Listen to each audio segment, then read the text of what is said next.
about interview questions because they really do drive me bonkers. Once I was sitting in front of a HR VP thinking he was interviewing me, and I was thinking, how would I fire him based on the questions that he was asking? No, I'm Sylvia, an organizational psychologist, and I have written hundreds of articles that aim for you to think differently, okay? It's not that you agree with me, disagree with me. I want people in organization to think differently because this narrow-minded, one-way, traveling on the bandwagon, social narratives is not what we would like to see in organizations. And this approach certainly doesn't take anybody anywhere.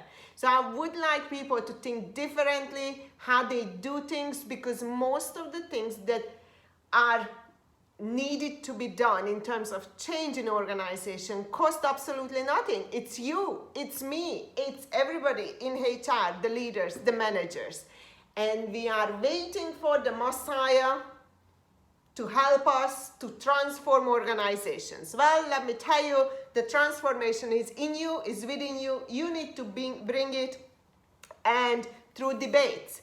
Now, debates are healthy debates, questioning, which I always do, right? But not necessarily, going after each other as a person, because that's just nasty. And you see that on the online community. We all been there, right? Sometimes you get frustrated and you just, your husband upset you, and then all you do is lash out on someone on LinkedIn or on Instagram or whatever.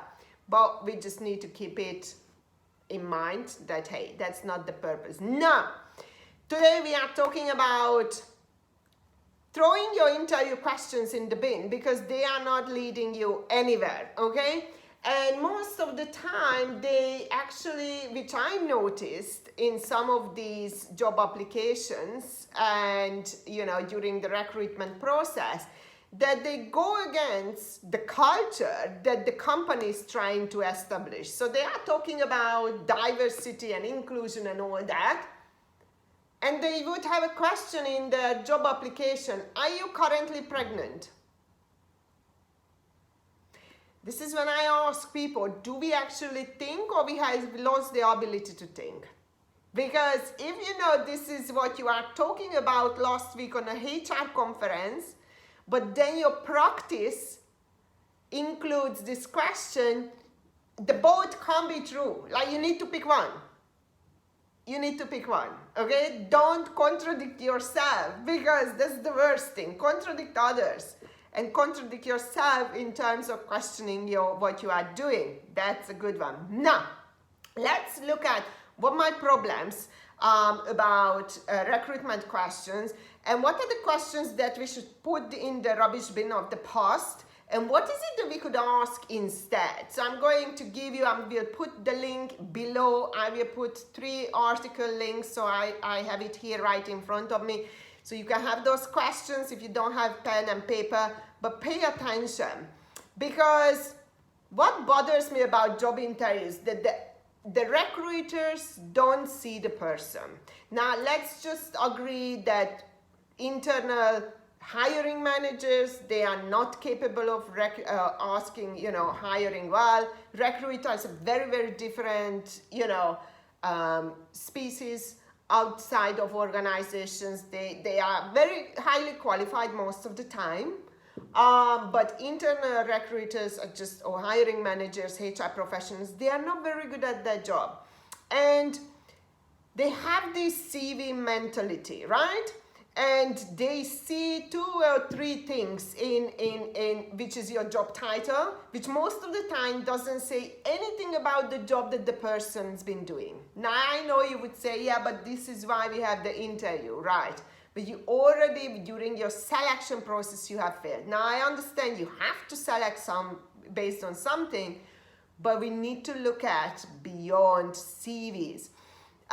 So job titles most of the times, don't reflect the actual job that the person is doing. And the second thing they see is the skills that it comes with that job. but they just looking at skills in terms of people management, managing the system, knowing the labor law. Okay, can we all pick that up, you know? It's not necessarily a must-have. Can we train? Do we have a labor law expert on the team? So we don't need everybody. That's why I keep saying that competency frameworks are designed for the team, not for every single individual. I don't need everybody to be really good in labor law, my HR team. I need one expert, and he or she will guide the rest. So, and the third one that they notice on the CV, so the first one is your job title, that is not relevant most of the time, doesn't reflect on the job that you've been doing. The second is that the skills that focus on really very specific, but not the skills that are transferable, you know? And the third one is the frequency of your job changes. And these are the three things that they look at, right?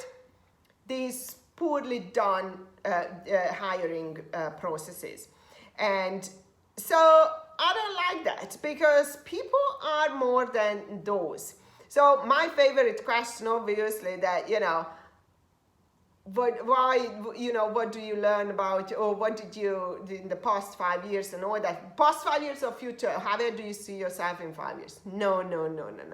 So when I see, let me give you an example, because these are not very interesting, and they don't tell you these questions, you know, that, oh, talk me through your job. Well, you have my CV. Why do you need a commentary, you know?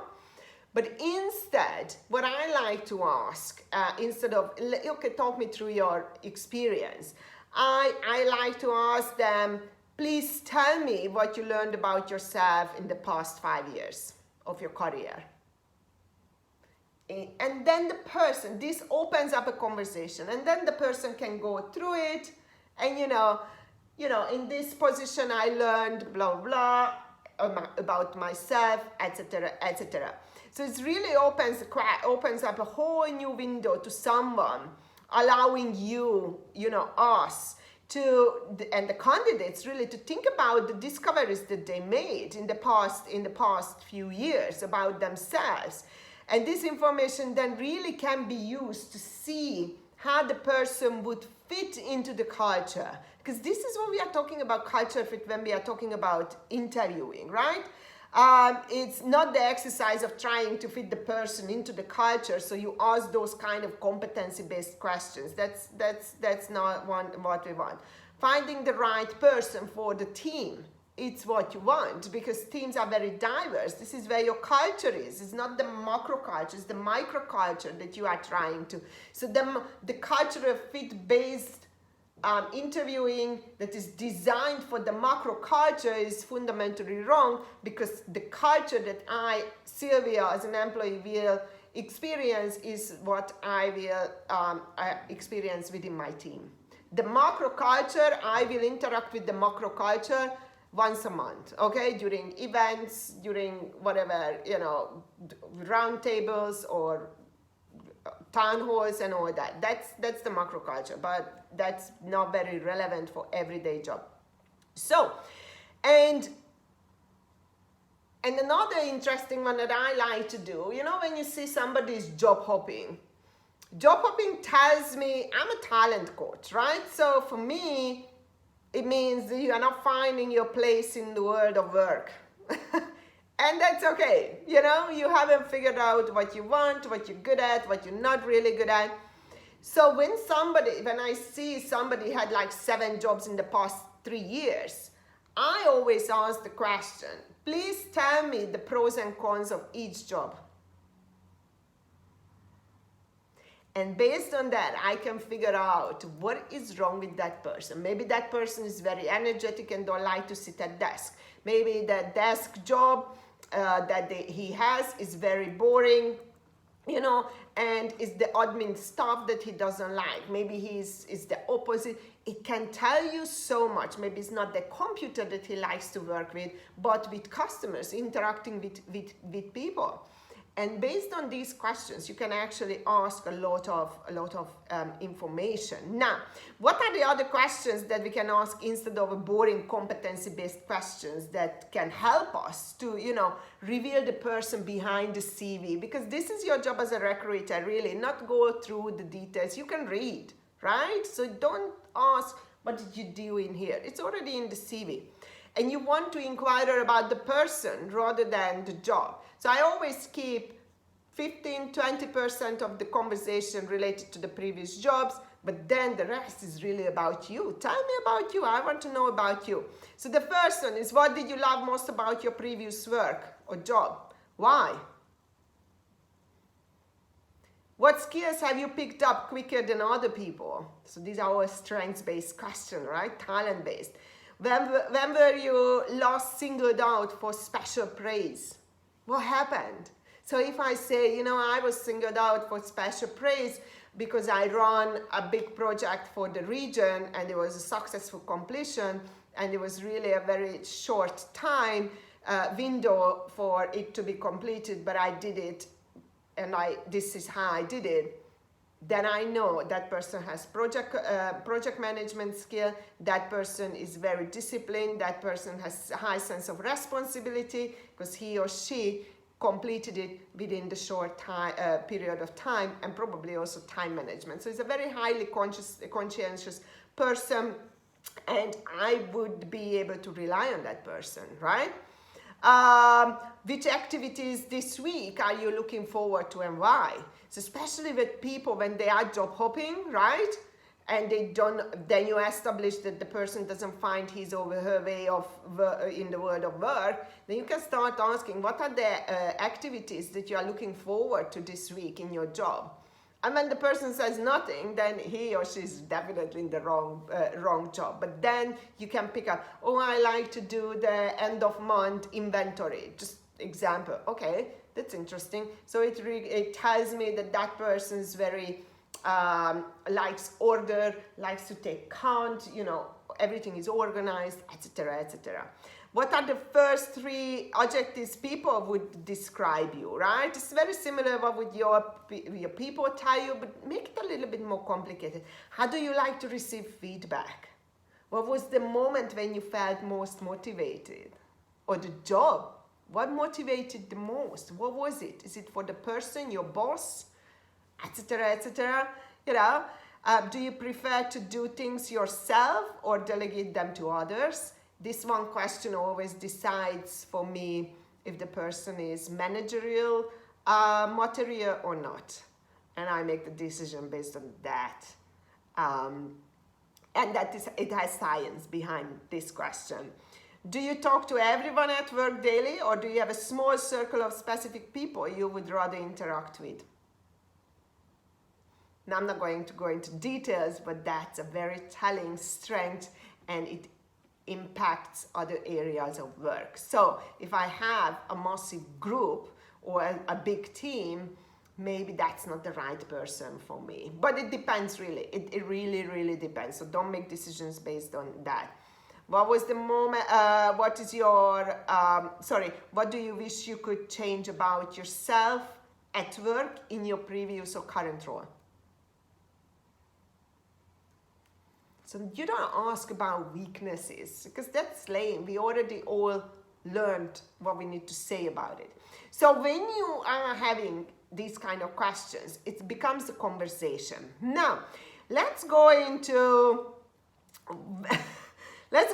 the questions that you should put into the rubbish bin, right? So these are the introductory questions. This is you can ask, learn about the person, and you have more questions in organizations and recruiters ask, which we need to really move away from, okay? So don't make these mistakes because these questions, they actually represents the company and tells me, these questions tell me as a person who is interviewing with you that your company is not very progressive. It's old school and you guys haven't looked at, you couldn't be bothered looking at how you run your processes, how you ask your questions, how you think about the employee or the candidate experience. It says absolutely the opposite, that you don't. Yeah, so start moving away from these. And I'm going to give you, let me just go through this, and I'm going to give you the answers, possible answers, but there's not one answer to anything. So where do you see yourself in 5 years? Nobody knows. Okay, nobody knows. So don't ask this question. Why did you leave or want to leave your current job? Is this relevant to the job that you are hiring for? It's irrelevant, so don't ask the question. It's not your business. You have a varied CV, so we go back to the job hopping, right? So you're not going to tell the person, oh, you had 750 jobs. You have a varied CV. Why haven't you managed to stick with something? This question already puts the candidate's work experience in a negative context. No matter what they will say, it's a red flag. Right? So instead, try to find out what didn't work for that person in each role, and see if those things that you identified would be suitable as a green or yellow or red flag for this particular role. So you're not going after the person, right? Why the career break? This is also likely to be a red flag for the employer, which is wrong. People take breaks for so many reasons, and this information has no relevance to the job that the candidate is applying for. Stop asking this question. Tell me a little bit about yourself.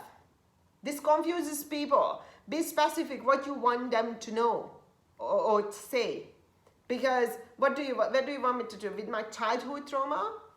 We don't know, okay? So don't ask that. You put people on the spot, they don't even know what to reply, and then they come up with nonsense, and then you make a decision based on that blah, blah, blah, blah nonsense that you brought out of that poor person. Don't do that. What was the biggest mistake you ever made? Nobody will tell you. Don't ask that question. Why should I hire you? Well, I don't know. You are looking for someone. And that's not the way to inquire about skills and competencies. If that's your way of doing it, stop doing recruitment or interviewing process. What would your previous manager say about you? It depends on the relationship, not on the work. So it also depends on who you ask. So that's the worst question. And people will tell you good things, right? So what's the point of this? Are you interviewing with other companies? The answer will be always yes. Don't ask. Why do you want to move here, and do you have friends or family living here? So sometimes people move, big distances. People move for, where jobs are, okay? And just because they have no family with them, it doesn't mean that they won't stay or won't be able to integrate. I moved to London with a suitcase, not speaking English. I stayed there for 9 years. I moved here in Dubai, not knowing one person I knew. And that's that. And I've been here for 12 years now. So it has nothing to do. Now, what is it that we can answer or ask instead? So, instead of where do you see yourself in 5 years, explain to the person the company has several development programs and career paths. So you explain it to the person. Given this support, where do you think your career would likely head? Now you put me in a company, where do you see yourself in 5 years? But if you don't tell me what you have to offer, I can't place myself. I don't know. I will probably say some random things. And it's very likely that it's not going to happen. So give me context. Look, these are the opportunities. We have career paths, we have opportunities, blah, blah, blah. Based on that, where would you see? Because if I go and interview me in a large company, you would have a massive structure. If I go and interview in a company with the size of 10 people, I take over the company in 5 years, I will be the business owner. What do you want me to say? You have nothing to offer to me. So my likely answer will be, hey, this is a transit, okay? After that, you have nothing to give me because I want to progress, so I will be going somewhere else. Now, why did you leave or want to leave your current job? It is not relevant to the job, and don't ask. You are just asking for your bias, yeah, to start judging, or for your empathy to give the job to someone who may not even be qualified. That is true. It's not relevant to the job. So doesn't matter, but the person will answer something, right? So your bias will kick in, or your empathy. Oh, you know, I'm earning, once it happened to me, oh, you know, I want to have a better life for my kids because there I'm just earning that one. And my empathy took over. I'm like, oh my God, we need to give the person the job. Was it the right person? Probably not. So I stopped the interview and I passed it on to my colleague. I'm like, here we go. You go and conduct the interview because now I'm emotionally involved. And finished it off. I can't make business decisions based on my empathy and emotions.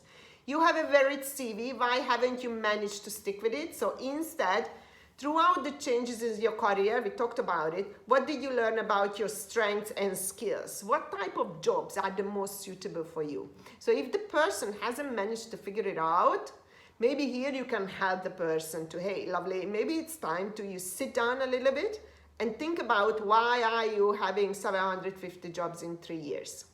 Sit down. Provide support. Even that person is not going to be your hire. Give some help. Have why the career break? Instead, it's not relevant to the job. Do you really want a heart-wrenching story or straight up lies?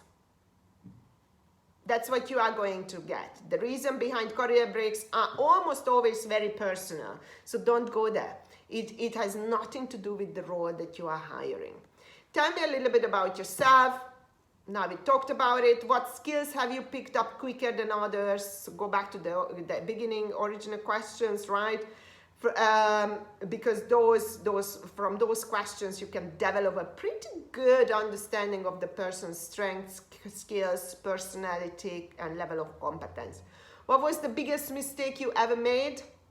What did you learn from the biggest mistake you made at work? That's a much better. You want to assess people's ability to reflect and learn. I made a mistake. Okay, I didn't charge the guest. How is that useful for you, this information? And it happened maybe once in 10 years. So now you are going to make your judgment. Yes, she makes mistakes. She doesn't charge the guest. She causes financial problem for the company or loss for the company. It happened once, and maybe it had a context to it, you know? Don't ask the question, what did you learn from it? What would your previous manager say about you? You will only hear good things. So what is the point of this question? Go back to the strengths and personality, right? If you want a reference, ask the manager directly. Reference check. We need to make a video about that too, but now it's too long. And the last one is, why do you want to move here? And do you have friends, family? Don't ask this at all. It's not your business. It is irrelevant to the job. And once again, one's ability to integrate and stay somewhere has nothing to do with whether they move the dogs, the cats, and the parrots, and the kids, and the wife, and the husband. People are going after the jobs, and they're very happy being on their own, you know? So, these are the non-biased interview questions. And stop asking questions that are you pregnant? Are you all that? You know, sometimes I understand here in the GCC due to visa reasons and packaging, you need to ask whether they are married and all that, they had kids. We can agree or disagree with it under the equality and diversity umbrella, but it's another question and another conversation. But at least start projecting an image about your company that you guys are progressive. by moving away from your old school questions, because they are really just designed to put employees or the candidates sometimes in a really bad position and in a bad reflection a spot in terms of where they came from. Life is difficult, sometimes we don't have it all together, sometimes we do have it together. People have their break, people job hop. Life happens. These questions, interview questions, were designed back in the 50s, 60s, 70s, when everything was kind of stable. And then, people stayed. My grandmother stayed at the same factory for 42 years. You can ask her that question. Why do you want to leave after 42 years? That's a valid question, But when the job market is really urging everybody to stay 2 to 3 years and then move on, and even in lower line level employees, 1 year, move on. How long are you going to be in that low level position? It's an invalid question. Why do you want to leave a receptionist job after 1 year? Because it's boring. Like, how long do you want people to do boring jobs, or an admin job, or whatever job, entry level roles, right? It's a 1 year job. And if you ask the question, why do you want to leave? Then you need to get your understanding, straight, because then you don't understand the job market. So that's about this recruitment. Next time we talk about something different, people management or talent development, which I have it ready. But yeah, I will put all the links below, and enjoy and move away from your silly questions. We don't want that. We really judge you. I judge people when they ask me questions like that. So if I judge you, others will judge you too.